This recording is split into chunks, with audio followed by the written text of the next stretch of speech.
3 minuto makarlipas ang 8 ng umaga. Toyatid ng KBS RMM News. Daryo na TV pa.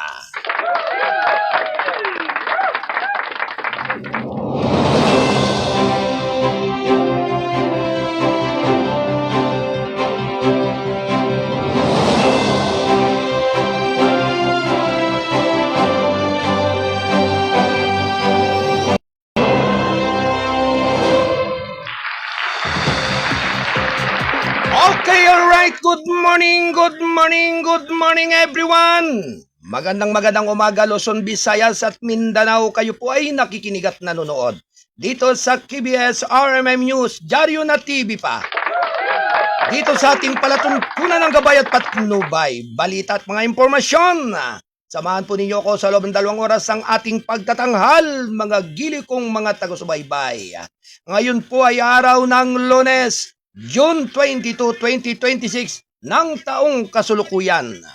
Magandang umaga po sa inyong lahat. Halina po kayo upang tayo ay magsama-sama sa ating mga pagbabalita. At syempre mga kababayan, sa pangalan po ng ating station manager, Kuyang Alan Valenzuela Bordeos, ako naman po ang inyong abang lingkod, ang Mindorinyong Midnight Boy, bagamat hindi naman gaanong kagwapuhan. Sigurado naman na ito ay inyong maasahan, ang inyong Kuyang Arnold Aceveda Namuko. Nagpupugay po ng isang mapagpalang umaga ngayong araw ng Lunes. Siyempre, kamusta na po kayo mga giliw kong mga taga-subaybay? Kamusta na po ang inyong mga kalagayan sa panahong ito? Okay lang po ba sa nakalipas na weekend? Siyempre, talagang na-enjoy po kayo ng araw ng Sabado at Linggo. Naandyan na yung mga ginuman. Yon. Yung ikangay pagsasama-sama ng mga magkakaibigan, magkakapamilya. At sa looban ng Lunes hanggang Biyernes ay talagang Google sa kanya-kanyang mga trabaho. At ang karamihan po dito ay mga pumapasok pa ho. Hanggang, sabi nga po ay hanggang Sabado. Kaya talagang doon sa ganong mga pangyayari ay sa hapon o gabi talaga nagkakabanding ang ating mga kababayan. Anyway mga kababayan, halina po kayo upang tayo ay patuloy na subaybaybay at makinig sa mga mahalagang mga balita at impormasyon. At siyempre sa lahat po ng ating mga kasado patroller, standby report. Likewise sa lahat ng ating mga kasamahan sa balitang kasado. Ang ating mga kasamahan sa kasado serbisyo publiko sa ating palatuntunan ng gabay at patnubay. At syempre magandang umaga po sa ating sa Studio 3 Buluwagan ng Balitaan, sa ating news director Kuyang John Wayne Espino Lauson. Magandang umaga po sa lahat ng ating mga kababayan po buong Luzon, Visayas at Mindanao. Sa lahat po ng ating mga kababayan dyan sa iba't ibang dako ng mundo. Sa ating mga OFW na nagtatrabaho dyan, magandang umaga at gabi sa inyong lahat. At syempre, lalong higit din po, binabati po natin ng mapagpalang araw ngayong araw ng Lunes. Ang lahat po ng ating mga estudyante, ang lahat ng ating mga mag-aaral sa iba't ibang dako ng mga paaralan sa buong Pilipinas. Siyempre, ganun din sa lahat ng ating mga guro na nagtuturo sa kanila at nagsasakripisyo upang matuto ng maraming kaalaman o ngay nagbibigay kayamanan bilang edukasyon sa ating mga mag-aaral, sa ating mga estudyante. Bagamat marami po sa ibang lugar, lalo na po sa Mindanao na hanggang ngayon po ay medyo problema pa rin po yung ilang mga paaralan po diyan. Sani nga po doon sa nakalipas na magnitude 7.8. Yan, kaya talagang sabi nga kaunting tiis lamang po mga minamahal naming mga kababayan. At lahat naman po yan ay masusolusyonan ng ating pamahalaan. Bagamat sabi nga po nagdarahop karamihan sa kahirapan. Kailangan lamang po talaga ay iba yung tiyaga, iba yung pagsusumikap, at iba yung pananalig at paniniwala na masusolusyonan din po ang ganyang uri ng mga problema. Anyway, magandang umaga po sa ating nasa Studio 2 Buluwagan ng Balitaan. Diyan kay Kuyang Alan Bordeos, kay Ate Cora Biernes, kay Ate Ella Pasco, at syempre ganun din sa ating tagapagtaguyod ng ating palatuntunan ng Gabay at Patnubay. Syempre kay Atty. Mike Bordeos. Magandang umaga po sa lahat ng ating mga kasamahan o sa iba't ibang dako at area ng ating kapuluan. Sa lahat ng mga kasamahan po natin bilang mga mamamahayag. At syempre ang ating pong nakakasama dito sa ating technical site, sa ating Studio 1, ay sina Ate Del Rose Aldea Santos at Ate Rose Marie Padirong. Magandang umaga sa inyo mga ateng, at sa lahat ng ating mga kasado patroller na naka-standby sa iba't ibang area ng Metro Manila, sa iba't ibang dako ng Calabarzon at Mimaropa. Magandang umaga po sa inyong lahat dyan, at sa ating mga kababayan dyan sa Kamindanawan, sa ating mga kababayan dyan sa Kabisayahan. Mapagpalang umaga po ngayong araw ng Lunes. Today is Monday, June 22, 2020. At syempre magandang umaga po sa lahat ng mga taga Viva KPP Divine Healing. Good morning KBS RMM News TV. Kay Kuya Arnold Aceveda Namuco ng Gabay at Patnubay. Maraming salamat po sa buong persa ng Viva KPP Divine Healing. Sa lahat ng mga brother at sister, mapagpalang umaga po sa inyong lahat. Likewise, binabati rin po natin ng magandang umaga si Brother Virgilio Francisco ng Antique. Siya rin po ay isa nating kasado patroller na naririyan sa lugar ng Kabisayan. Magandang morning sa buong pamilya ng Francisco. Yan nga po sa lugar ng Antique, sa punguna po ni Brother Virgilio Francisco. At syempre, nais po nating batiin ang lahat ng ating mga kababayan din po dyan, Syria at lugar ng Rizal, sa buong forsa ng Jores Homeowners Association. At syempre, kahapon po araw na linggo ay nakapiling po natin dyan sa lugar ng komunidad ang ating buting presidente ng Jores Homeowners Association na si Kuyang Alan Bordeos, at ang ating chairman of the board na si Kuyang Wayne Espino Lawson. Likewise, ang lahat ng mga board of directors and incorporators ng Joresowa with registered of DHSU from 2021 up to present. Siyempre, ang lahat po ng mga bumubuo po niyan, sa lahat ng mga mamamayan po dyan sa lugar ng Jores Homeowners Association, sa pangunguna ni Kuyang Jose Rezares, yan, ni Kuyang Joel Gablenes, ni Kuyang Julio Agaton. Yan, magandang umaga po sa inyong lahat.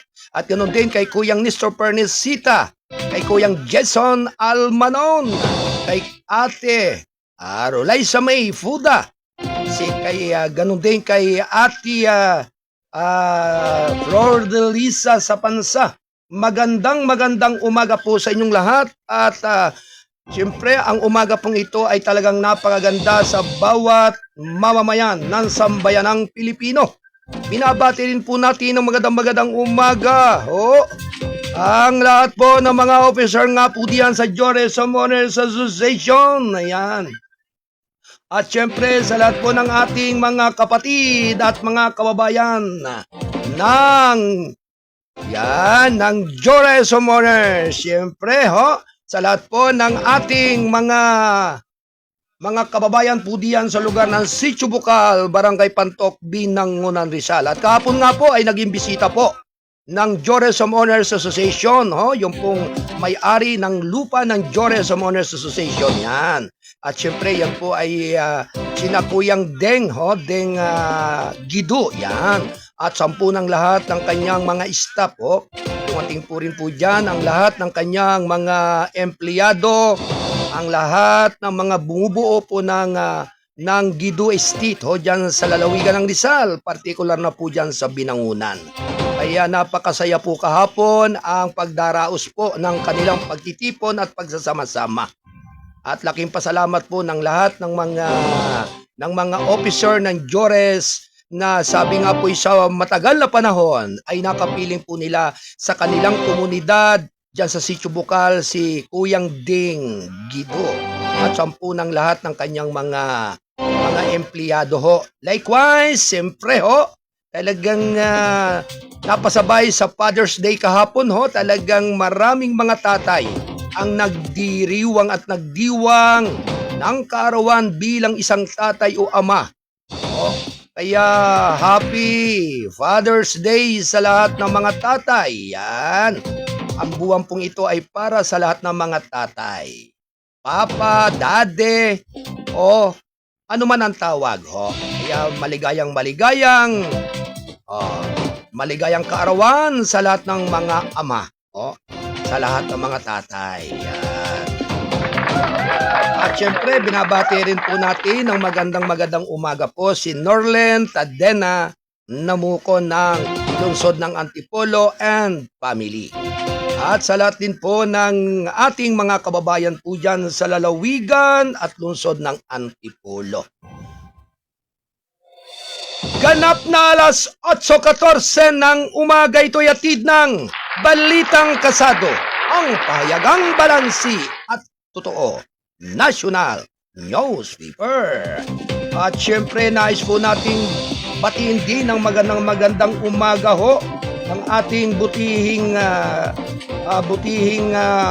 kaibigan dyan sa lugar po ng Asigos, dyan sa Regional Trial Court, yan, sa Branch 261 Syempre mga kababayan, binabati po natin ng magandang umaga ang lahat ng mga empleyado at ganun din sa ating butihing kaibigan po ng Regional Trial Court ng Pasig City. Yan po ay sa pangunguna po ni Honorable Jesus Angelito Huertas Jr.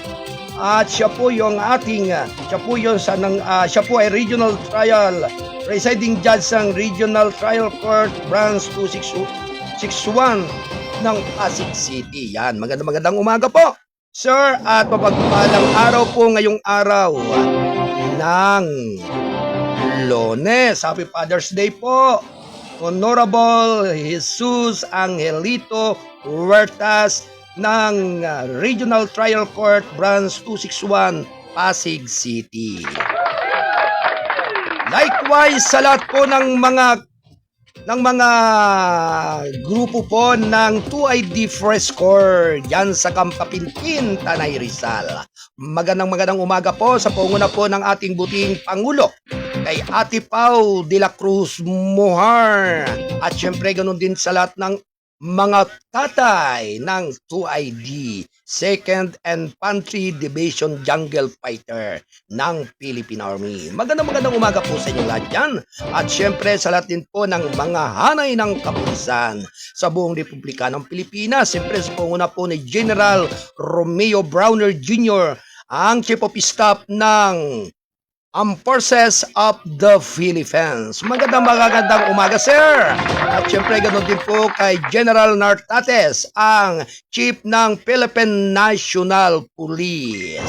Magandang umaga po sa inyong lahat at mapagpalang araw nga po ngayong araw ng Lunes. Hello, maligayang panunod at pakikinig kay Ate Cristina Buenope.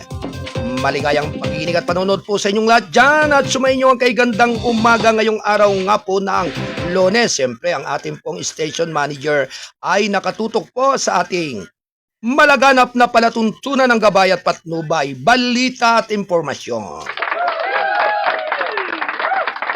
Ganap na alas 8:18 na po ng umaga.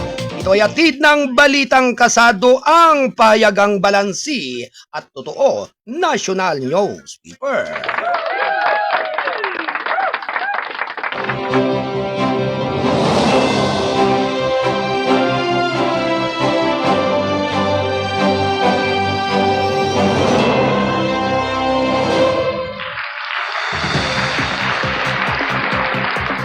At syempre mga kababayan, tuloy-tuloy na po ang ating pagtatanghal ng ating palatuntunan. Narito ang ating mga pangunahing mga balita. Round 1. Lady, go! PHU's Naval Air Force nagsasagawa ng 4th MCA sa West Philippine Sea para sa ngayong taong 2026. Round 1. Lady, go! Inihayag ng ang Forces of the Philippines itong Sabado na matagumpay na nagsasagawa ng kanilang ika-4 na bilateral maritime cooperative activity sa West Philippine Sea ngayong taon. Ang MCA ay tumakbo mula Hunyo 14 hanggang 19 at kinasangkutan ng mga unit mula sa AFP at US Indo-Pacific Command. Sa ngayon ay official na tinatawag ng US Pacific Command. Itinampok na pagsasanay ang Philippine Naval Air and Marine Assets kabilang na ang BRP Jigo Silang, AW-109 helicopter, FA-50 fighter aircraft at C-208B aircraft at Sukhoi helicopters. Ipinakalat ng Philippine Coast Guard ang BRP Melchor Aquino at BRP Sindangan. Samantala, ang US PACOM ay nag-deploy ng USCGC Charles Moultrie, ang USCGC Emlyn Tunnel, isang P-8A Poseidon Maritime Patrol aircraft at ang 3rd Maritime Electoral Regiment. Sa loob ng 6 na araw na aktibidad, nagsasagawa ang mga kalahok ng pwersa ng Serye ng Maritime Interoperability exercises kabilang na ang search and rescue, visit, board search and seashore, communications exercises, division tactics, Officer of the WASP, maneuver photo exercise of joint fires, rehearsal, sabi ng AFP.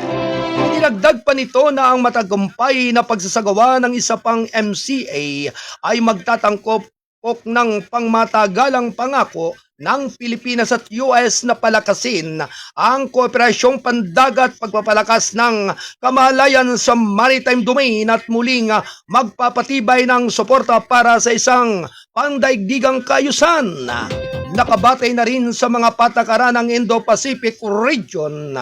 Samantala, sinabi ng Philippine Navy nitong Sabado na matagumpay na magsasagawa ng air defense exercise ang kanilang guided missile frigate, ang BRP Miguel Malvar, kasama ang iba pang mga bansa na lumahok sa Binyal Rim of the Pacific exercises ang isang air defense exercise habang papunta sa Hawaii noong Hunyo 18. Bukod sa BRP Miguel Malvar, kabilang sa iba pang mga kalahok, ang Republic of Singapore Navy Frigate RSS Steadfast, Italian Navy Multipurpose Surface Combatant at its Giovanni delle Bandineri at Japan Self-Defense Maritime Force Destroyer GS Congo. Sa panahon ng pagsasanay, sinubukan ng mga kalahok na barko ang kanilang mga sistema ng pagtatanggol sa hangin at pagpapaputok sa isang unmanned aerial vehicle. Target na inilunsad mula sa GS Congo na kumilos bilang small little low flying Hassel aircraft. Ang naturang pagsasanay ay nagbibigay daan sa mga kalahok na hukbong dagat na pinuhin ang mga taktika, pamamaraan habang pinahusay ang pagsasama sa mga kasusyo na hukbong dagat, sabi ng Philippine Navy. Ang REMPAC ngayong taon ay tatakbo sa karagatan ng Hawaii mula Hunyo 24 hanggang Hulyo at 31. Ganap na alas 8:23 ng umaga. Ito'y hatid ng Balitang Kasado, ang pahayagang balansi at totoo. National News Paper. Samantala mga kabayabayan, mga mangganang Guimaras dumating sa Espanya habang sinusubok ng PS ang merkado sa Europa. Round 1. Lady, go!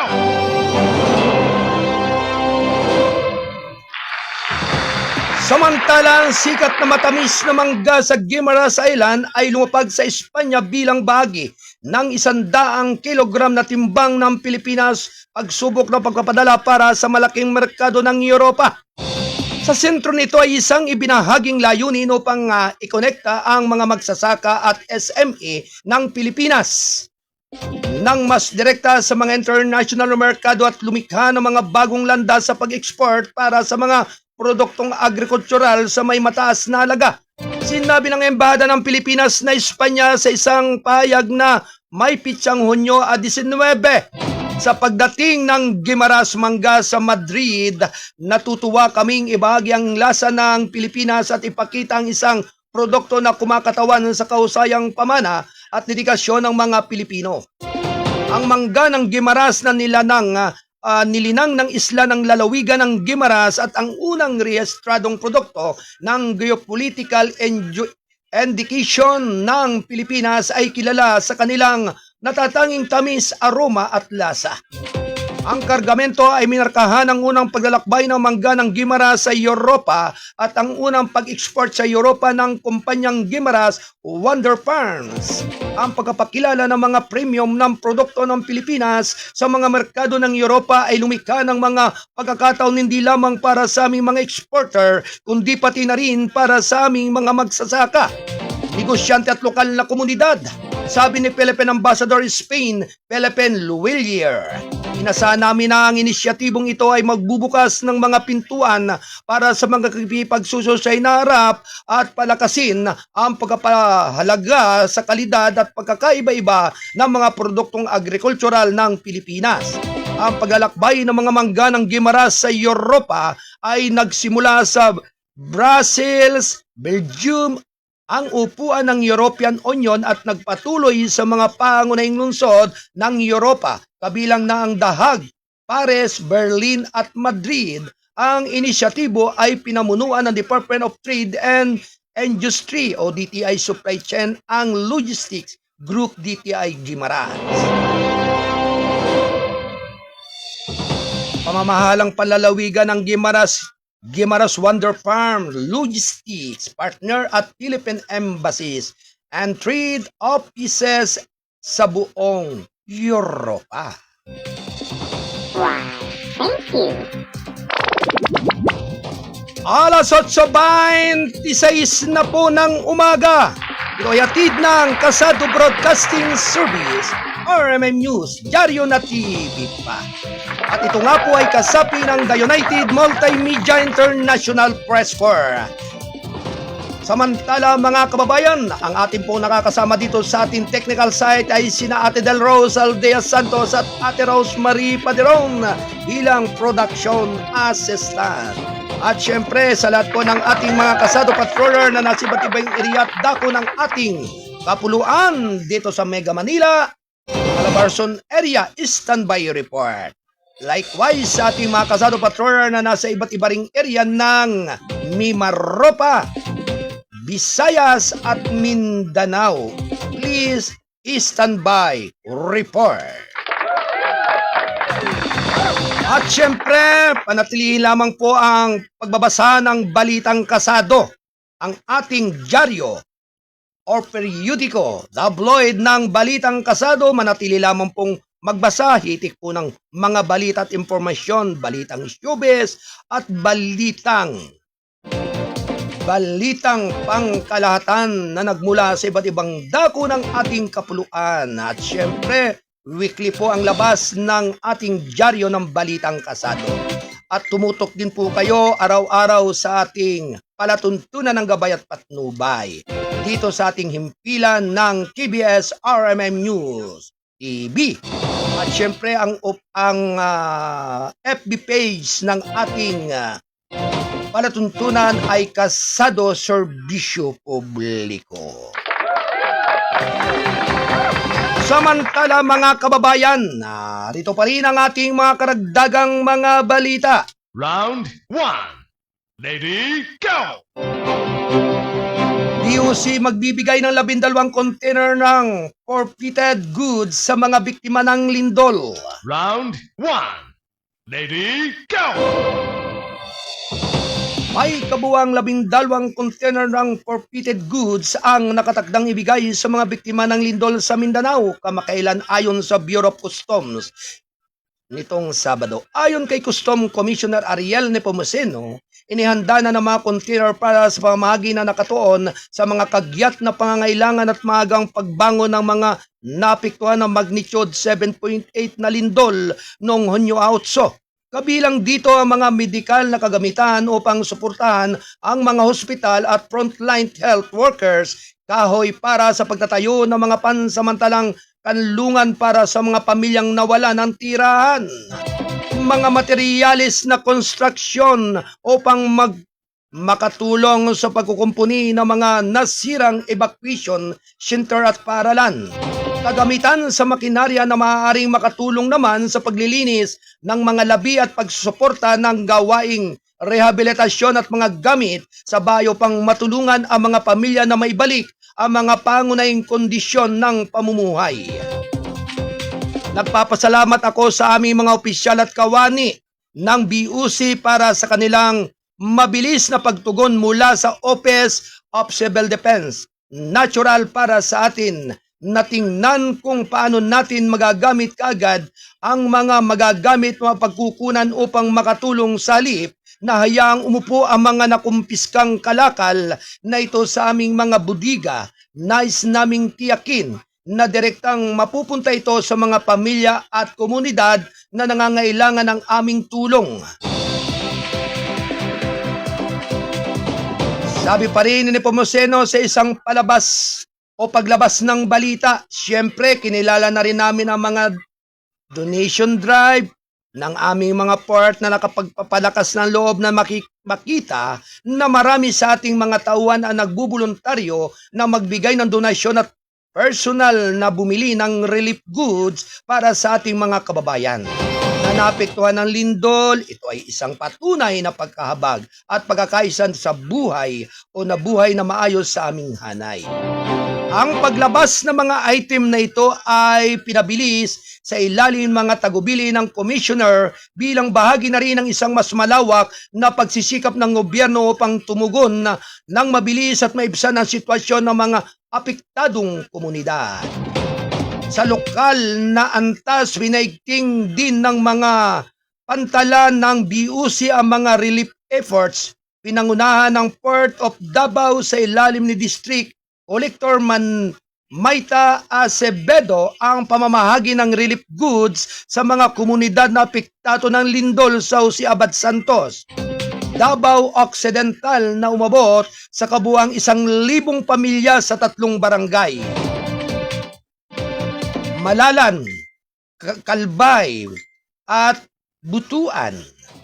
Nagsasagawa rin ng operasyong tulong 2026 ang Port of Zamboanga sa ilalim ng District Collector Elenita Abanyo sa pagkipag-ugnayan sa Subport of Dadyangas na naghahatid ng mga pagkain, bottled water at iba pang pangangailangan sa mga pamilyang apektado ng lindol sa General Santos City at mga karatig na lugar.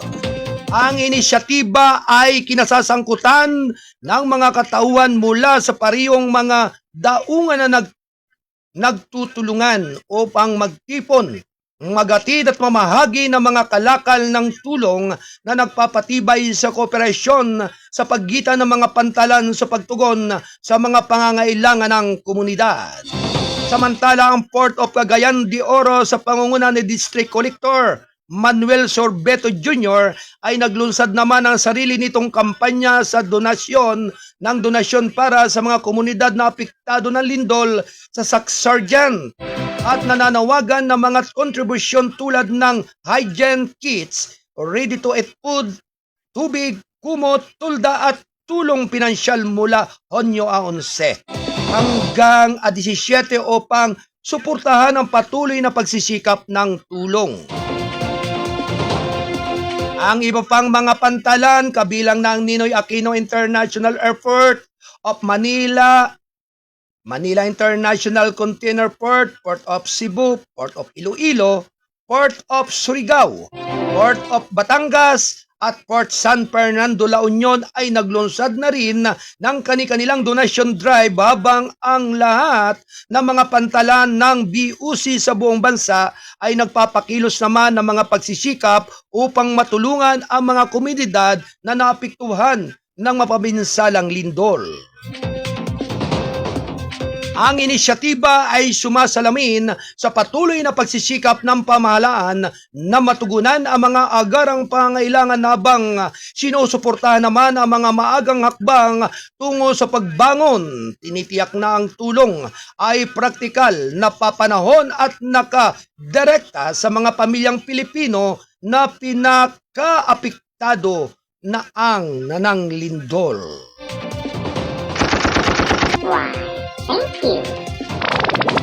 Ganap na alas 8:34 ng umaga, ito'y atid ng balitang kasado. Ang payagang balansi at totoo. National News Reaper. PH nagpapanatili ng relasyon depensa sa mga kalyado ng hindi nag-uudyok na labanan ayon kay PBBM. Round 1. Lady, go! Patuloy naman na palalakasin ng Pilipinas ang kooperasyon sa depensa sa mga kalyado nito habang tinitiyak na mananatiling puro depensa at hindi mag-uudyok ng hidwan ayon kay Pangulong Ferdinand R. Marcos Jr.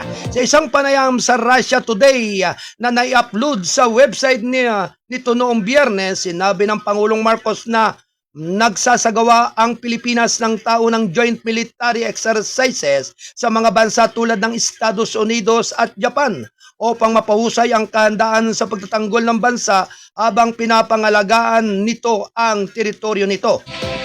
Simple lang talaga ang politika ng Pilipinas sa mga ganyang termino. Tungkulin ng pamahalaan ng Pilipinas na pangalagaan ng integridad ng teritoryo nito at ang paggamit ng ating mga karapatang soberanya, sabi ng Pangulong Marcos. Binigyan din ng Pangulo na hindi sinusulong ng Pilipinas ang patakarang panlabas ng ibang bansa at walang balak na makisali o magsimula ng konfrontasyon. Sinabi nito na habang patuloy na gawing makabago ng bansa ang postura ng pagtatanggol nito, nananatiling isang di-agresibong estado na nakatuon sa pagprotekta sa integridad ng teritoryo nito. Sinusubukan lang namin tiyakin na ang pagtatanggol ng Pilipinas. Kung sakaling mangyari iyon ay matatag at siyempre malugod naming tinatanggap ang anumang mga kasusyo at kaalyado na tutulong sa amin sa bagay na ayon, sabi niya. Siyempre wala naman kaming interes na makipag-away kahit kanino. At particulars na kasong ito sa palagay ko ay hindi masasabing agresibo ang Pilipinas sa anumang paraan. Ipinagtanggol lamang natin ang ating teritoryo, ipinagtatanggol lamang natin ang ating soberanya at ang paggamit ng ating mga karapatang soberanya, dagdag ng Pangulong Marcos. Inaamin niya na ang Pilipinas ay hindi isang makapangyarihang bansa sa militar. Tinanggihan din niya ang idea ng pagbabalik sa isang bipolar global order na nagsasabing ang pandaigdigang dinamika ay gumagalaw ng ngayong patungo sa multipolarity na nagbibigay daan para sa mas balansing kooperasyon sa pagitan ng mga bansa. Sinabi pa rin ng Pangulong Marcos na ang bagong pamamaraan ay tumutulong sa papanatili ng katatagan ng pamamahala ng mga pagkakaiba sa mapayapang paralan lalo na sa gitna ng patuloy na alitan sa teritoryo sa rehiyon. Aniya, ang patakarang panlabas ng Pilipinas ay nakaangkla sa pambansang interes at kapayapaan. Ang patakarang panlabas ng Pilipinas ay pambansang interes at kapayapaan at iyon lang ang interesado sa Pilipinas, sabi ng Pangulong Marcos. Why, thank you. Ganap na alas 8:38 ng umaga. Samantala, Marcos naghahangad ng pakikipagtulungan sa Russia para isulong ang seguridad sa enerhiya ng bansa. Round 1. Lady, go! Samantala, sinabi ni Pangulong Ferdinand R. Marcos Jr. na bukas ang Pilipinas sa pakikipagtulungan sa Russia sa pagsulong ng nuclear energy program ng bansa bilang bahagi na rin ng pagsisikap na palakasin ang pangmatagalang seguridad sa enerhiya at pag-iba-ibahin ang mga mapagkukunan ng kuryente sa isang panayam sa Russia Today. Sa gilid ng kanyang pagbisita sa Kasan, sinabi ng Pangulong Marcos na sinusuri ng Pilipinas ang mga umuusbong na teknolohiyang nuklear, lalo na mga maliliit na modular reactor na inilarawan niya bilang isang promising option para sa isang bansang kapuluan. Mayroon dalawang elemento doon. Isa na rito ang teknolohiya. Handa ba ang teknolohiya? Handa na ba ang teknolohiya na gamitin bilang isang tunay na mapagkukunan ng kuryente? Sinabi pa rin ng Pangulong Marcos na sa panayam na ini-upload sa website ng RT noong Biyernes, sinabi niya na ang Russia ay kabilang sa mga advanced na bansa sa mga unlad ng SMR na ginagawang isang potensyal na kasosyo para sa Pilipinas sa paggalugad na mga solusyon sa enerhiyang nuklear. Aniya, ang SMR ay may kaugnayan sa Pilipinas dahil sa geografiya nito na binuo ng mahigit 7,600 isla na nangangailangan ng desentralisadong solusyon sa enerhiya. At sa bagay na iyon, sa palagay ko, ang Russia ang pinaka-advance, lalo na kapag pinag-uusapan natin ang tungkol sa maliliit na modular reactors na partikular na kawili-wili para sa Pilipinas. Dahil mayroon tayong 7,600 plus na mga isla at imposible para sa atin na magtayo ng mga submarine cable sa bawat lugar na nangangailangan ng kuryente, sabi ng Pangulong Marcos. Ipinaliwanag niya ang mga SMR na may kapasidad mula 70 hanggang 300 megawatts ay maaaring magbigay ng sapat na supply ng kuryente para sa isang sulong isla at mga liblib na lugar. Sinabi niya na ang mga sistemang ito ay modular at maaaring mapalawak sa mahirap na mapangalagaan na idinagdag mo lang sa hindi dinagdag at idagdag. Ang Russia ay talagang isa sa kung hindi ang pinaka-advance sa mga tuntunin ng paggawa ng teknolohiya na magagamit sa pangkalatang publiko, sabi ng Pangulo. Maraming pilot projects sa buong mundo sa SMR, ngunit sa palagay ko ang Russia lamang ang may ilang mga komersyal na aktwal na halaman na tumatakbo na hindi na mga proyekto ng piloto o mga proyektong pang-eksperimento, dagdag niya. Sinabi pa rin ni Pangulong Marcos na binanggit niya ang kanyang plano at bilateral meeting nila sa Russian President Vladimir Putin. Sinabi niya na ang enerhiyang nuklear ay lalong sinasaalang-alang sa buong mundo bilang bahagi na rin ng malinis na paglipat ng enerhiya, lalo na ang gitna ng mga kamakailang pagkakagambala sa mga kadena ng supply ng fossil fuel. Aniya, na nanatiling nakatuon ang Pilipinas sa pagbabawas ng pag-asa sa fossil fuel sa paglipas ng panahon habang tinitiyak ang katatagan ng enerhiya para sa lumalaking pangangailangan sa industriya. Ang nuclear energy ayon kay Marcos o Pangulong Marcos ay sinasaalang-alang kasabay ng iba pang mga pagpipilian sa pagtaas ng pangangailangan ng kuryente, lalo na mula sa mga sektor tulad ng artificial intelligence at data centers. Kaya kung may ilipat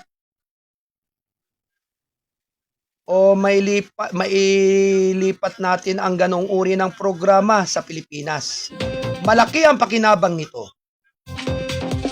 Lalo na sa pagdating ng mga data center at AI sa exponential demand na kailangan nito para sa kuryente, sabi ng Pangulong Marcos. Kailangan nating suriin ang lahat ng mga posibilidad at lahat ng mga potensyal. Kung gayon, ito ay isa sa mga pinakamahusay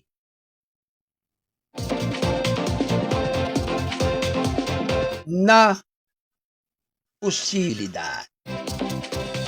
Why, thank you. Ganap na alas 8:43 ng umaga, ito'y atid ng balitang kasado, ang payagang balansi at totoo, National Newspaper.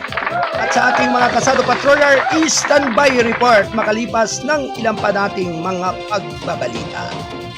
Round 1. Amerikano na nakaleng sa $2 billion healthcare scam na aresto. Round 1. Lady, go! Iniulat ng Bureau of Immigration noong Sabado ang pag-aresto sa isang Amerikanong mamamayan na natagbilang isang high priority target ng Federal Bureau of Investigation ng Estados Unidos. Kinilala ng Bureau of Immigration ng dayuhan na si Herbert Leon Kimbley, 60 taon na inaresto sa isang commercial area sa Pasig City ng mga ahente ng Fugitive Search Unit kasama ang mga opisyal ng intelihensya ng gobyerno. Noong Huwebes, ayon sa isang balita noong katapusan ng linggo, ang Amerikano ay paksa ng isang federal na warrant ng pag-aresto na inisyo ng U.S. District Court sa South Carolina dahil sa manoy pag-oorganisa ng isang healthcare scheme na nanluko sa mga programang pangkalusugan na pinunduhan ng gobyerno ng higit sa $2 bilyong. Sinabi ng mga autoridad na ang scheme ay inasasangkutan ng panlilinlang na pagmimerkado at pamamahagi ng mga hindi kinakailangang orthopedic braces na sinisingil sa Medicare. Si Kimbley ay gaganapin sa Warden Facility ng BI sa Taguig City habang hinihintay naman ang deportation proceedings. Why, thank you. Alas 8:45 ng umaga. PBBM nakikita ang mga oportunidad para sa mas matatag na kooperasyon ng ASEAN at Russia. Round 1. Lady, go! Binigyan din ni Pangulong Ferdinand R. Marcos Jr. ang pangangailangan ng ibayong palakasin ng relasyon ng Association of Southeast Asian Nation at Russia sa pamagitan ng pagpapalawak ng kooperasyon sa mga umuusbong na sektor na may malaking potensyal na hindi pa nagagamit. Sa panayam ng Russia Today kasunod ng kanyang paglahok sa Asian-Russia Commemorative Summit sa Kazan, sinabi ng Pangulong Marcos na ang partnership sa pagitan ng Regional Bloc at Moscow ay umunlad sa nakalipas na 3 dekada ngunit hindi pa naabot ang buong potensyal nito. Sa ASEAN patuloy itong umuunlad ngunit hindi sa isang partikular na mataas na rate. Bagamat may mga eksepsyon sa loob ng mga miyembrong estado ng ASEAN kung saan ang ilang mga bansa ay napunta ng mas malayo kaysa sa ibang mga bansa, sabi ng Pangulo. Itinuro niya ang mga umuusbong na lugar ng kooperasyon na hindi pang ekonomiyan sa nakaraan lalo na sa advanced na teknolohiya, artificial na kalatalimuhan, mga sentro ng data at pagbuo ng kuryente. Inilala niya ang pagtaas ng papel ng Russia sa mga sektor na ito at idinagdag na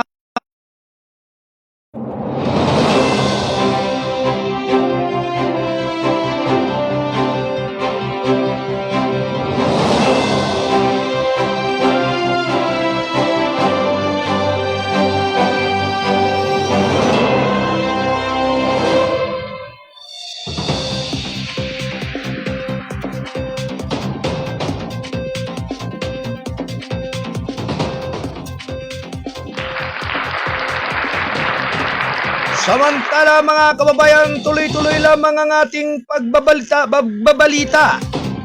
Round 1. Lady, go! Itinuro niya na ang umuusbong na lugar ng kooperasyon ng hindi bahagi ng traditional na relasyon pang-ekonomiya sa nakaraang lalo na sa advanced na teknolohiya at artificial na katalinuhan, mga sentro ng data at pagbuo ng kuryente.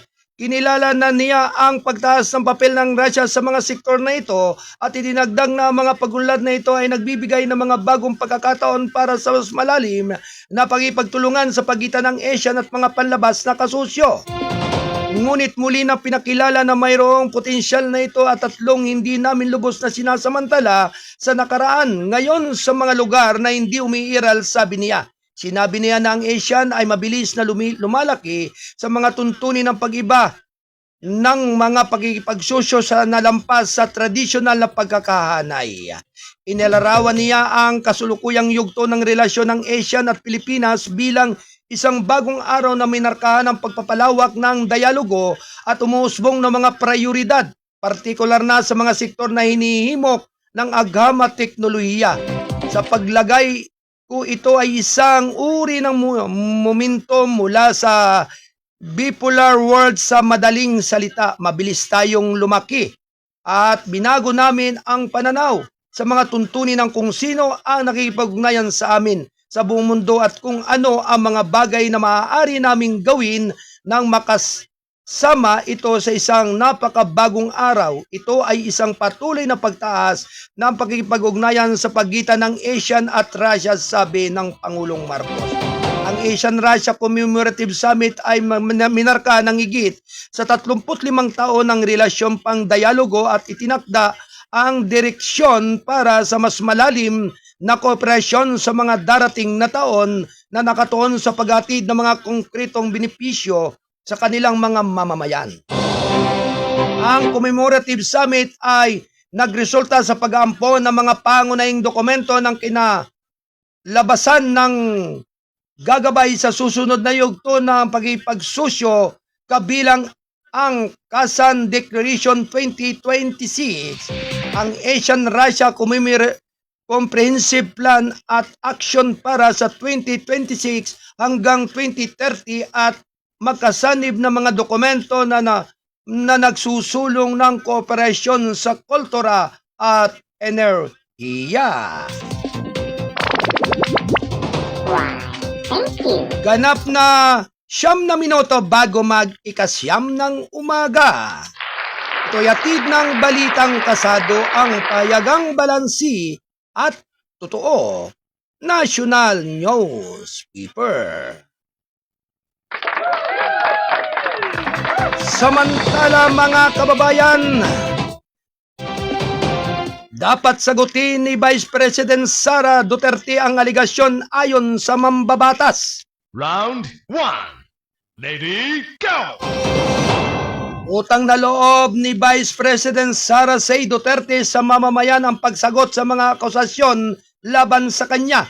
Sinabi ni La Union 1st District Representative Francisco Paulo Ortega B. na kailangang dumalo sa impeachment trial ang pangalawang pinakamataas na opisyal ng lupain upang may payag niya ang kanyang panig.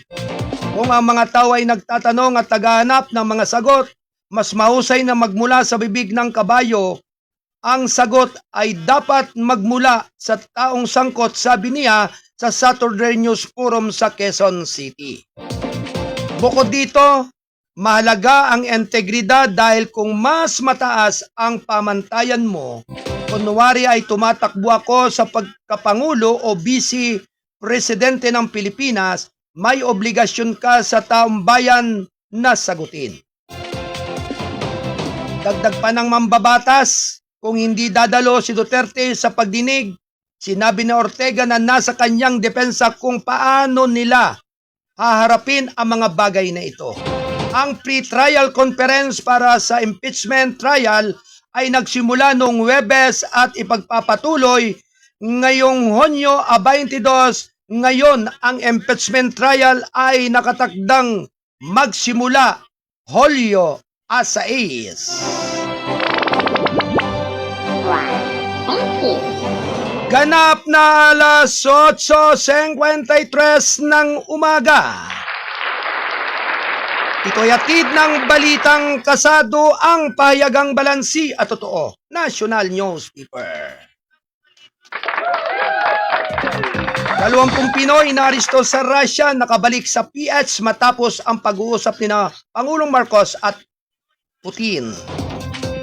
Round 1. Lady, go! Ang 24 na Pilipino na nakakakulong sa Russia sa loob ng halos 9 na buwan ay ligtas na nakarating sa Pilipinas noong linggo ng madaling araw matapos personal na itaas ni Pangulong Ferdinand R. Marcos Jr. ang kanilang kaso kay Russian President Vladimir Putin sa isang bilateral meeting sa Kazan.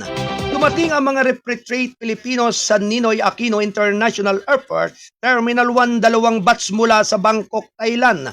6 na dumating makalipas ang hating gabi sakay ng Philippine Airlines Flight PR737 habang ang natitirang 18 ay lumapag noong linggo ng madaling araw sakay ng PAL Flight PR733.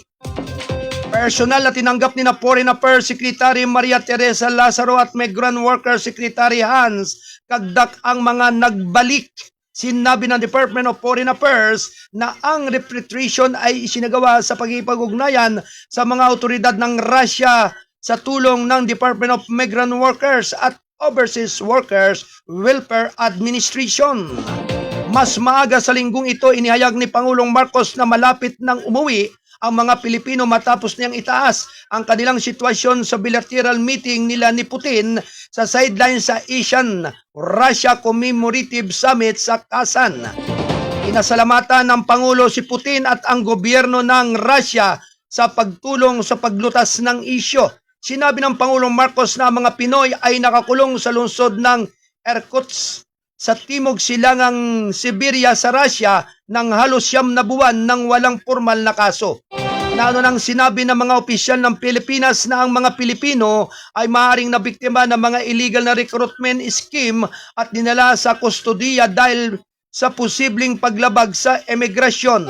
Sinabi ng mga ahensya ng gobyerno na ibinigay ang tulong at suporta sa reintegration mga umuuwi na Pilipino habang patuloy na iniimbestigahan naman ang mga otoridad ang mga pangyayari sa kanilang recruitment at paglalakbay sa Russia. Ganap na alas 8:56 ng umaga, ito'y hatid ng balitang kasado ang pahayagang balansi at totoo. National Newspaper. Marcos dinagdag ang 3 bilyong piso sa Middle East Repatriation Regression Fund. Round 1. Lady, go! Ipinag-utos ni Pangulong Ferdinand R. Marcos Jr. ang paglabas ng karagdagang 3 bilyong piso para mapalakas ang repatriation and integration program ng Department of Migrant Workers para sa mga overseas Filipino workers na nawala ng trabaho dahil sa kaguluhan sa gitnang silangan. Ang Auntin Mission ng punduhan ang buong operasyon ng repatriation mula sa post-departure assistance hanggang sa flight hanggang sa reintegration. Sinabi pa rin ng Executive Secretary Ralph Ricto noong linggo, digmaan man o hindi, may mga Pilipino na nasa matinding kagipitan na dapat nating iuwi sa bahay, sabi niya sa isang pahayag. Noong Hunyo 17, ligtas na naiuwi ng gobyerno ang 10,446 na Pilipino mula sa gitnang silangan, kabilang na dito ang 8,281 OFWs, 1,803 namang dependents at 362 stranded citizens. Sinabi pa rin ni Recto na pinataas ni Pangulong Marcos ang pundo ng tulong sa OFW dahil ayaw niyang maging airport-to-airport king lamang ang repatriation. Ang utos niya ay hindi pwedeng paglabag dito, bahala na kayo. Ang gusto ng Pangulo, may hatid na probinsya sa lubang nangangailangan at hindi sa lahat ng economic opportunities, sabi ni Recto, sa kanilang pagdating. Ang standard welcome package na maaari nilang magamit ay kinabibilangan ng tulong ng financial, psychosocial, counseling, medical, assessment, employment, guidance, kabuhayan ayon kay Recto na binanggit ang isang briefer ng DMW. Upang mapabilis ang reintegration ng mga OFW sa workforce, nagsagawa na rin ang DMW ng 15 bayanihan para sa balikbayang manggagawa National Reintegration Work Network at job fairs sa buong bansa upang matulungan silang manetwork sa mga oportunidad sa trabaho sa lokal at sa ibang bansa. Livelihood support at financial literacy programs bukod sa iba pang mga serbisyo. Samantala, ang Overseas Workers Welfare Administration sa pamagitan ng Balik Pinas, Balik Hanap Buhay, nakapagbigay na rin ng livelihood aid ang 664 na kamakailang bumalik na OFWs. Ang isang OFW na maaaring makatanggap ng hanggang 20,000 piso bilang maliit na tulong na pagsisimula ng negosyo. Para sa mga nagbabalik na guro, ang kagawaran ng edukasyon ay lumikha rin ng isang hearing pathway na nagpapaintulot sa kanila na magturo sa mga pampublikong paaralan, sabi ni Recto. Why, thank you. Alas 9 ng umaga, ito'y hatid ng balitang kasado ang pahayagang balansi at totoo. National Newspaper. Ito ay kasapi ng The United Multimedia International Press Corps. At syempre, binabati po natin ng magandang umaga. Happy birthday! Ngayon, kay Nanay Aneta Lectanaong mula sa Las Navas Town Northern. Ang pagbati po ay mula kay Double L kay Kuya Landon Luto sa ating kasado patroller ng Calabarzon area ng Cavite.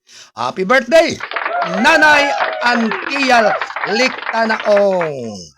At syempre mga kababayan, at syempre binabati rin po natin ng maligayang pakikinig at panonood si Adham Cantiga.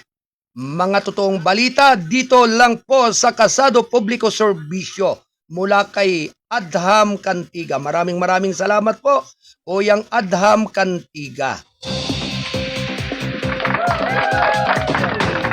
Ganap na alas 9:01 ng umaga, ito yatid ng Balitang Kasado, ang pahayagang balansi at totoo, National Newspaper.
Ganap na alas 9:07 ng umaga. Ito'y atid ng Balitang Kasado, ang pahayagang balansi at National Newspaper.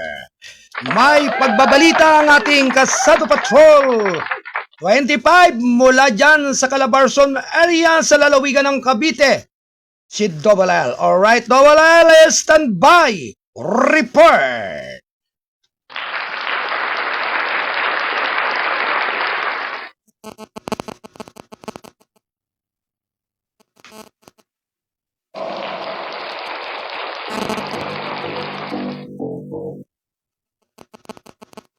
Kasado Patrol Report.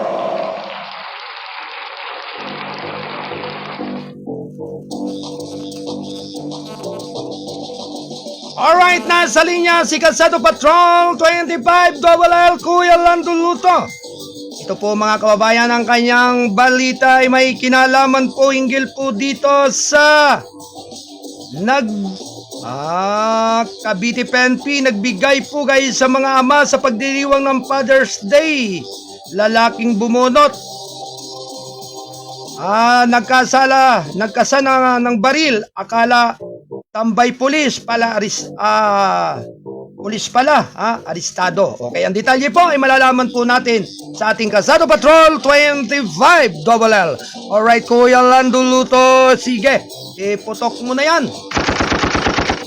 Good morning, Kuya Lando.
Okay, Kuya Lando. Go pa rin.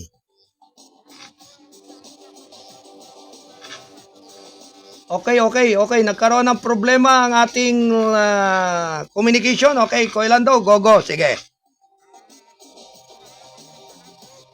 Okay, Kuya Lando. Go pa rin.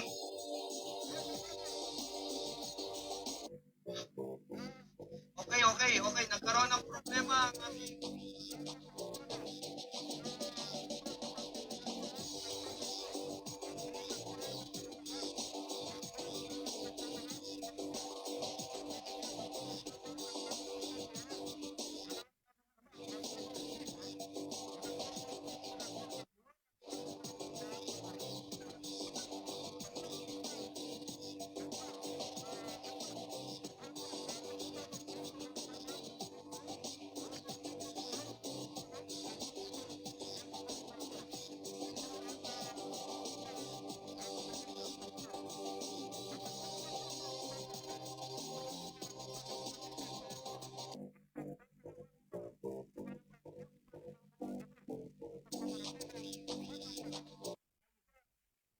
Kasado, Patrol, Report.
Okay, maraming salamat sa paghulat ng ating Kasado Patrol.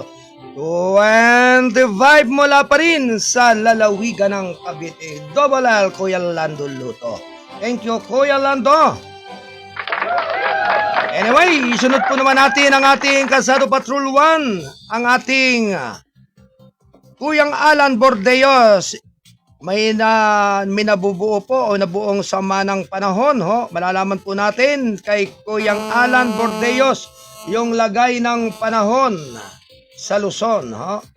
Anyway, Kuyang Alan is standby report. Kasado Patrol Report.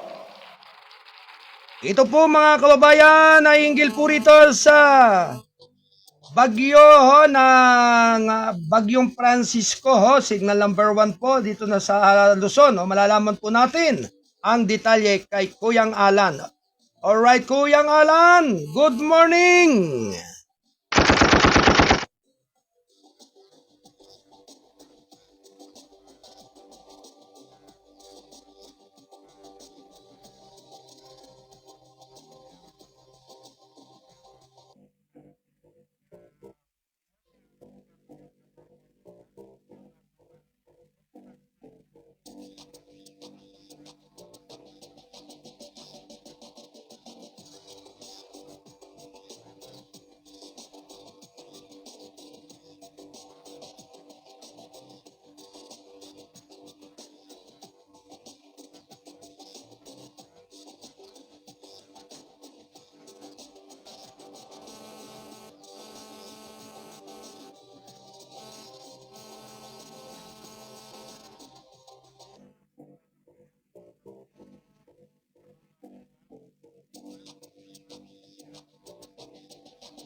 kanluran sa forecast track, sinabi ng Pag-asa. Mula dito sa studio to, ako si Kuyang Alan Bordeos, nagulat sa Balitang Kasado, Kibi sa Arimin News, Diaryo na TV pa. Alright, maraming salamat sa paghulat ng ating Kasado Patrol 1, Kuyang Alan Valenzuela Bordeos. Thank you, Kuyang Alan. Ganap na alas 9:23 ng umaga, ito'y hatid ng Balitang Kasado, ang pahayagang balansi at totoo, National Newspaper. Sa klase, Ate Del, merong problema ang linya. Hindi pumasok ang audio ng ating mga kasado patroller. Yan, alright? Kinichik at ang linya at kaya talaga pakichik lang. Anyway, ganap na alas 9:23 ng umaga, ito'y atid ng Balitang Kasado, ang pahayagang balansi at totoo. National News.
Samantala mga kababayan, tuloy-tuloy lamang ang ating paghatid ng mga balita. Round 1. Lady, go! 10.5 thousand drug personalities napiktuhan ng government rehab program sa Mayo ayon sa PDEA. Round 1. Lady, go!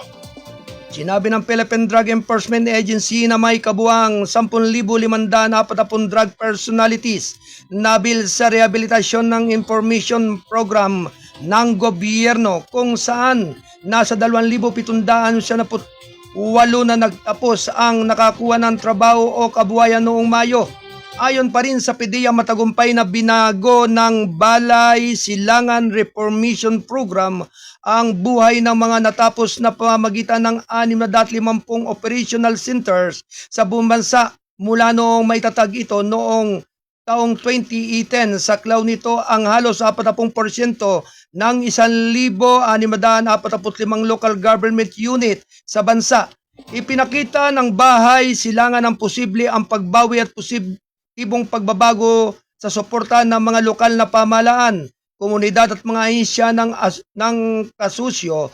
Tinutulungan namin ang mga individual na muling buuin ang kanilang buhay, palakasin ang mga relasyon sa pamilya at maging produktibong miyembro ng lipunan, sabi ni PDEA Director General Undersecretary Isagani Neres sa isang balita noong linggo. Sa lahat ng riyon, ang Central Luzon ang nakapagtala ng pinakamataas na bilang ng mga nagtapos na may 2,050, sinundan ng Ilocos Region na may 1,344, sa Northern Mindanao na may 1,051. Ang Bicol Region ang nagkamit ng pinakamataas na partisipasyon ng LGU na may halos 89.47% ng mga lungsod ng munisipalidad nito na nagtatatag ng mga sentro ng Balay Silangan. Ipinakita rin ang datos ng PDEA na mula Hunyo taong 2022 hanggang Mayo ngayong taong 2026 ang programa ay nakagawa ng 5,872 o 5,872 graduates na lumampas sa 4,668 graduates na naitala mula noong taong 2018 hanggang Hunyo taong 2022. Matagumpay din itong sumuporta sa 1,747 mga kliyente sa mga secure, matatag na trabaho o napapanatiling mga oportunidad sa kabuhayan. Ang Balay Silangan Reformation Program ay patuloy na nagsisilbing isa sa mga pangunahing inisyatibo ng pamahalaan sa rehabilitasyon na nakabatay sa komunidad na nagbibigay ng mga individual na apektado ng illegal na droga ng mga pagkakataon para sa paggaling, personal, pag-unlad at muling pagsasama sa lipunan. Why, thank you. Ganap na alas 9:28 ng umaga. Ito'y atid ng balitang kasado ang pahayagang balansi at totoo. National Newspaper. Samantala, PNP pinaigting ang international cleansing matapos aristuhin ang dalawang aktibong pulis. Round 1. Lady, go! Ipinagutos ni Philippine National Police Chief General Jose Melencio Nartatis Jr. ang mahigpit na pagsugpo sa mga nagkamali sa tauhan na nakasunod ng pag-aristo sa dalawang aktibong pulis na naharap sa kasong rape at domestic violence sa Metro Manila at Mindanao. Hayaan ang mga sabay-sabay na pag-aristo na ito ay nagsasabing o nagsilbing mahigpit na babala na ang aming badge at uniforme ay hindi kailanman magiging kalasag laban sa batas at ng Philippine National Police at agresibong hahabulin ang sinumang nasa aming hanay na naniniwala na maaari nilang makaiwas sa pananagutan, sabi ni Nartatis sa isang pahayag noong linggo. Sinabi ni Nartatis na ang pag-aristo sa mga aktibong tauhan ng pulisya na naghahanap sa malubhang kasong kriminal ay dapat tiyakin sa publiko na handa ang organisasyon na pulisin ang sarili nito ng hanay. Nagpapadala kami ng isang malinaw na mensahe sa publiko na hindi namin pahintulutan ng anumang mga iskalawag at aktibong aalisin namin ang mga ito para sa interes ng integridad at tiwala sa organisasyon ng pulisya, sabi niya. Noong Onyo 20, naristo ng PNP Integrity Monitoring and Enforcement Group ang isang aktibong pulis sa Quezon City dahil sa panggagahasa. Inilabas ng Taguig City Regional Trial Court. Inirekomenda ang warrant na huwag magpiyansa. Arestado rin sa araw ding iyon ang isang Police Regional Office 11 Patrolman sa Santo Tomas, Davao del Norte sa pamagitan ng EMEG operatives at dalawang kasong domestic abuse na isinampa ng kanyang asawa sa ilalim ng Republic Act No. 9262 o ang Anti-Violence Against Women and Their Children Act. Naghain ng warrant ang mga otoridad sa napaglabag sa Section 5 ng RA 9262 na may piyansa na itinakda sa 72,000 o 72,000 piso na paglabag sa Section 5 ng parehong batas na bumubuo ng bahagyang pinsala sa katawan na may piyansa na itinakda sa 6,000 piso. Ipinag-utos ni Nartatis ang agarang pagsisimula ng administrative proceedings laban sa mga sangkot na tauhan alinsunod sa mga patakaran na regulasyon ng PNP. Inatasan din niya ang EMEG sa mga kinakukulang unit na paigtingin ang pagsubaybay sa mga tauhan na may kaugnayan sa mga krimen, illegal na droga, at mga reklamo ng pang-aabuso na sa tahanan. Ganap na alas 9:31 ng umaga.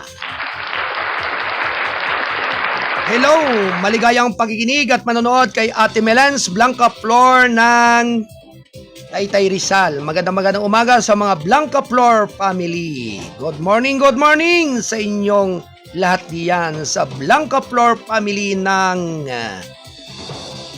Taytay Rizal, siyempre kay Ate Melens. Samantala mga kababayan, narito pa rin ang ating mga karagdagang mga balita. Round 1. Lady, go! 24 na oras drug operation. Nasamsam ang 17 milyong shabu, 11 suspect sa Western Visayas. Round 1. Lady, go! Nakumpiska ng hiwalay sa magkahiwalay na anti-drug operation sa loob ng 24 na oras sa Western Visayas ang mahigit 2.5 na kilo ng hinihinalang shabu na tinatayang nagkakahalaga naman ng 17.14 milyong piso at naaristo ang 11 suspect kabilang na 5 high value individuals. Ang pinakamalaking haul ay nasa 13.9 na milyong pisong halaga ng shabu na nakumpiska sa Florbel Subdivision, Barangay Buray, Oton, Iloilo, bandang alauna ng madaling araw. Linggo ng Regional Police Drug Enforcement Unit Western Visayas. Na-recover ng mga operatiba ang mahigit 2 kilo ng illegal na droga na may standard na presyo ng droga na 13.97 milyong pisong halaga at naaresto ang tatlong HBI kabilang ang magkapatid at na alias Boss, 26 taon at alias Chuko, 28 taon kapwa residente ng Zone 3 Barangay Kalumpang, Mulo at ang kanilang runner alias Jad 32 years old na naninirahan din sa Uton. Ang matagumpay na operasyon ay nagmula sa higit sa isang buwan ng masinsinang pagsubaybay sa intelihensya, pagpapatunay at pagbuo ng kaso kasunod ng impormasyon. Ibinigay ng mga nag-aalaala ng mga mamamayan tungkol sa umunoy pagkakasangkot ng mga suspek sa mga aktibidad ng illegal na droga. Sinabi ng Police Regional Office 6 sa isang pahayag, sa iwalay na operasyon ng Estancia Municipal Police Station dakong alas 2:11 ng madaling araw nitong linggo sa Barangay Poblacion Zone 2, na kumpiska ng estansya ang tinatayang nasa 364 na gramo ng hinihinalang shabu na tinatayang nagkakahalaga naman ng 2.47 milyon. Inaresto na matagumpay na operasyon ng isang HBI na kinilalang alias Perot, 43 anyos at apat pang suspek na alias Ju, 52 taon alias Ryan, 38 taon alias Deo, 36 at alias Berto, 26 taon. Sa operasyon sa Balasan Municipal Police Station sa Barangay Panian, Balasan, Iloilo ay nagresulta rin sa pagkakaaresto naman sa isang HBI at na-recover ang 71 gramo ng hinihinalang shabu na nagkakahalaga naman ng 618,000 piso. Ang matagumpay na operasyon ay nagpakita ng pagiging epektibo ng ating kampanya laban sa illegal na droga na hinihimok ng intelihensya. Sa walang sawang dedikasyon ng aming mga tauhan, patuloy na koordinasyon sa pagitan ng mga unit at aktibong suporta ng komunidad, nagawa ng Police Regional Office 6 na kumpiskahin ang malaking dami ng illegal na droga at arestuhin ang 3 high value na individual na makabuluhang nakagambala sa supply chain ng illegal na droga sa Western Visayas. Sabi pa rin ng Police Regional Office 6 Acting Director Randolph Tuanyo na isang pahayag. Why, thank you. Alas 9:36 ng umaga. Samantala mga kababayan, teenager na ulian ng 5.6 milyong pisong shabu sa Negros Occidental Esteng Operation. Round 1. Lady, go!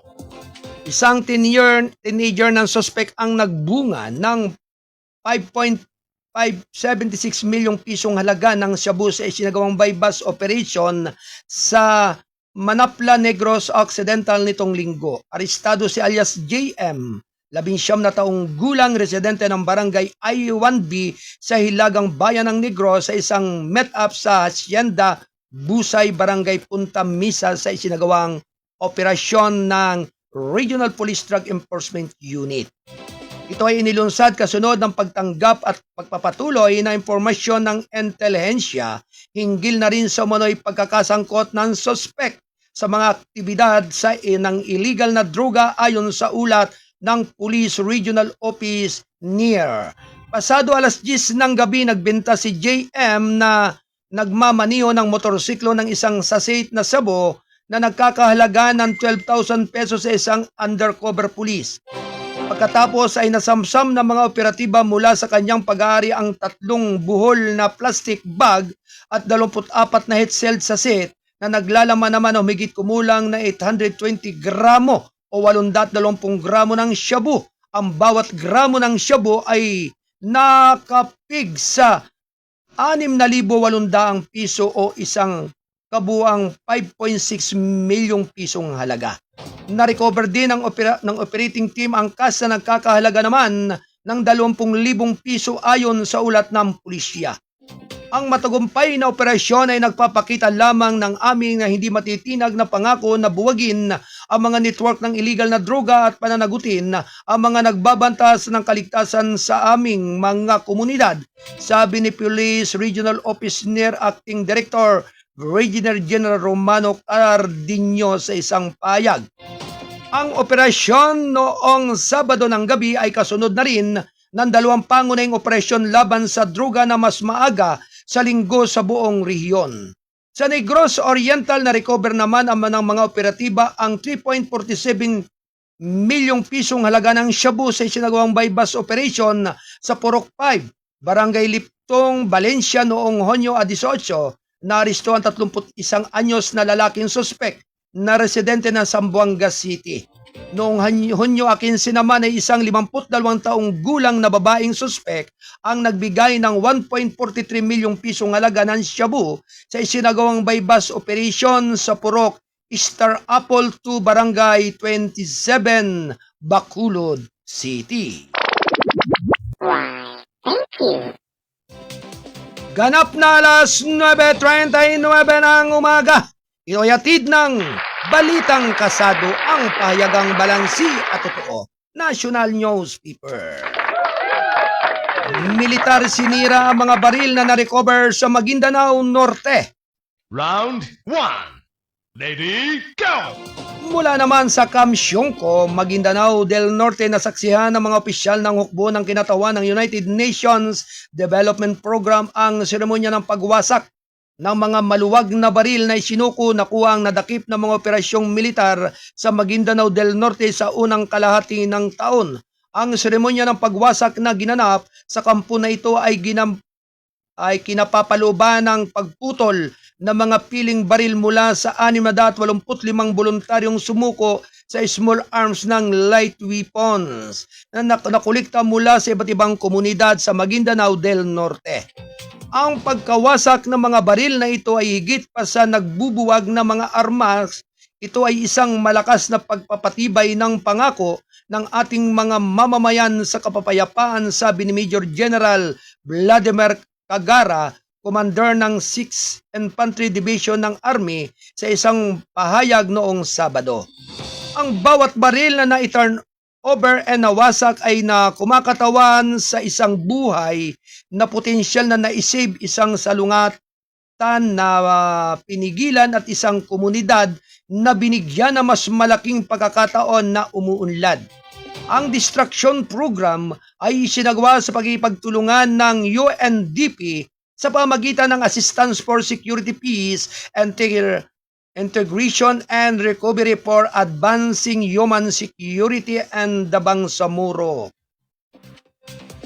Project. Layon din itong maiwasan ang paglaganap ng mga maluwag na baril, mabawasan ang armadong karahasan, at isulong ang pangmatagalang kapayapaan at seguridad sa buong Bangsamoro Autonomous Region and Muslim Mindanao.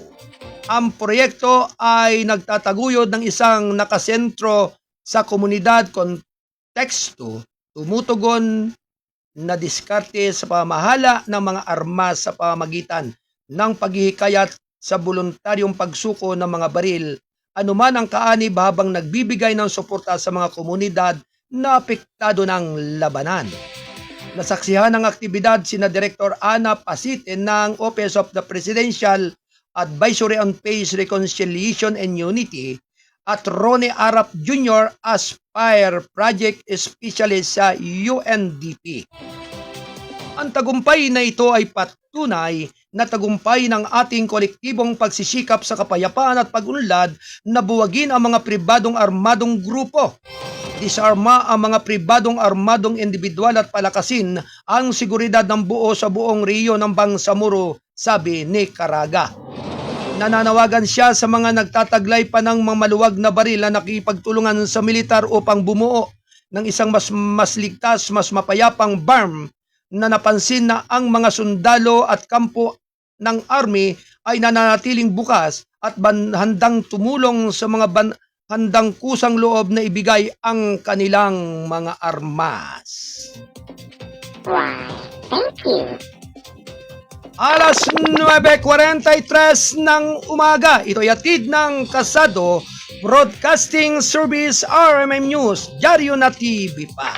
At ito nga po ay kasapi ng The United Multimedia International Press Corps. At syempre, maligayang pakikinig kay Ate Alena Oclares magandang umaga sa iyong panunod at pakikinig, Ate Alena Oclaris and family. At syempre, masiglang araw po, Sir Arnold ay namuko. Happy Fathers po. Sa inyo ganun din po kay Sir Alan Bordeos. Happy Father's Day din po. Maraming salamat po sa inyong pagbati, Ate Melens Blanca Flor ng Taytay Rizal. At syempre binabati rin po natin ang lahat ng ating mga nakikinig at nanonood sa araw na ito. Sa mga nakatutok sa ating palatuntunan ng gabay at patnubay, balita at mga impormasyon. At syempre sa lahat po ng ating mga nakikinig at nanonood, patuloy lamang po ang ating pakikinig at panonood at ipagpatuloy niyo po ang pagsubaybay araw-araw, Lunes hanggang Biyernes. Siyempre, ang official FB page po ng ating palatuntunan ay Kasado Serbisyo Publiko. Yan. Kaya sa lahat po ng ating mga nagsusubaybay at nakikinig, manatili lamang po tayong nakatutok mula umpisa hanggang sa magwakas. Dito lamang niyo po masasaksihan at matutungayan ang ganap na katotohanan ng mga balita. Anyway, sa lahat po ng ating mga nakapiling at mga nakasama sa ating pagtatanghal ngayong araw ng Lunes, maraming salamat po sa ating mga kasado patroller at sa mga kolumnista ng Balitang Kasado. Likewise, sa lahat po ng ating bumubuo ng Kasado Media Group, mapagpalang umaga po sa inyong lahat. Sa lahat din po ng mga sumusuporta po sa ating palatuntunan. Maraming salamat po. Hanggang dito na lamang po ang ating pagtatanghal at yan po ang kabuuan ng ating mga balita. With up sa lahat po ng ating mga nakapiling dito sa ating Studio 1, sina Ate Del Rose Aldea Santos at Ate Rosemary Paderon Lausong. At syempre sa ating po mga nasa Studio 2 Buluwagan ng Balitaan, mula pa rin sa ating publisher Kuyang Alan Valenzuela Bordeos. Maraming salamat po sa inyo kay Ate Ella Pasco, kay Ate Cora Biernes at kay Attorney Mike Bordeos. Maraming salamat po sa inyong patuloy na paggabay sa ating palatuntunan. With up sa ating pong nasa Studio 3 Bulwagan ng Balitan sa ating news director Kuyang Wayne Espino Lauson, maraming salamat. Mulit-muli, ang pagpapala ng ating dakilang lumikha ay laging sumabawat isa nating mga Pilipino. Taglay ang malaking indulhensya mula sa ating kataas-taasang dakilang lumikha. With up, maraming salamat po sa pangalan pa rin po ng ating station manager, Kuyang Alan Bordeos. Ako naman po ang inyong abang lingkod, ang Mindorinyong Midnight Boy, ang inyong Kuyang Arnold Acebeda Namuko. Nagpupugay ng isang magandang umaga ngayong araw ng Lunes. Mulit-muli, tayo po ay magkita-kita sa araw ng bukas, ganap na 8 hanggang 10 ng umaga. Adios, babalos, amigos! Bye-bye!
Yo!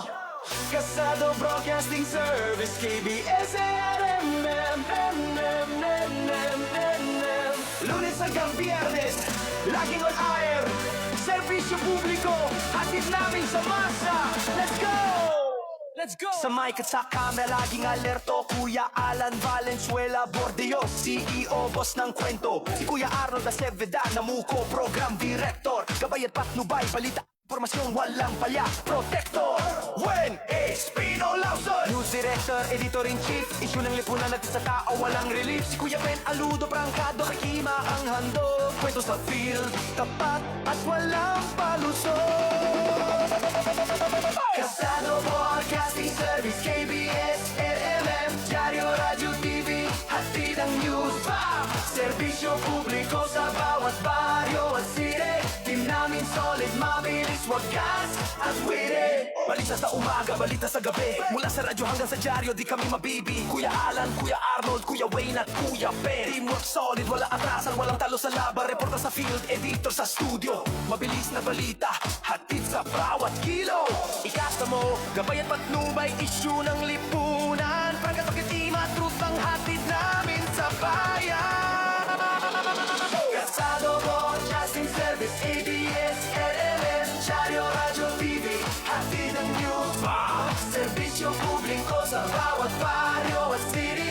Team namin solid, mabilis, wagas at witty. Lunes hanggang Biyernes, on air ang kwento. Mga mamamahayag, laging handa sa todo. KBS, RMN, di lang basta news. Hatid namin sa masa, truth na wala abuse. Kasado Broadcasting Service, DDS, RMN, balita at serbisyo, hatid sa bawat tao. Team namin solid, mabilis at totoo. Ikasamo, gabay at patnubay, issue ng lipunan, pragadok na ima. Hatid ang totoong kwento. Diaryo na, radyo na, TV na. Kasado Broadcasting Service, KBS, RMN. Serbisyo publiko, sa puso dugo namin.